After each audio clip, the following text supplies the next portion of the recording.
નમસ્કાર મિત્રો, તો આજના વિડીયોમાં આપણે અક્ષર શ્રેણી વિશે સમજીશું. આપણી પાસે એક દાખલો આપેલો છે મિત્રો, ABC જેમ ZX ZYX જેમ CBA જેમ પ્રશ્નાર્થ. તો આપણે આને બે ભાગમાં વહેંચીશું, 1 અને 2.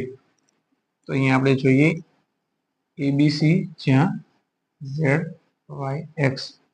તો અહીંયા તમે જોઈ શકો છો ABCD નો પહેલો અક્ષર છે, તો અહીંયા ABCD નો છેલ્લો અક્ષર છે. અહીંયા ABCD નો બીજો અક્ષર છે, અહીંયા ABCD નો છેલ્લેથી બીજો અક્ષર છે. અહીંયા ABCD નો ત્રીજો અક્ષર છે, તો અહીંયા ABCD નો છેલ્લેથી ત્રીજો અક્ષર છે.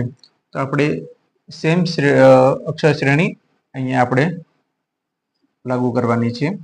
તો CBA જેમ અહીંયા. તો હવે અહીંયા તમે જોઈ શકો છો ABCD નો ત્રીજો અક્ષર છે, તો અહીંયા આપણે ABCD નો ત્રીજો અક્ષર છેલ્લેથી ત્રીજો અક્ષર આપણે લેવાનો છે. તો છેલ્લેથી ત્રીજો આવશે XYZ, તો X છેલ્લેથી ત્રીજો. પછી ABCD નો બીજો અક્ષર છે, તો ABCD નો છેલ્લેથી બીજો આવશે Y, અને ABCD નો પહેલો અક્ષર છે, તો ABCD નો છેલ્લો અક્ષર આવશે Z. તો આ આપણો જવાબ થશે. Thank you.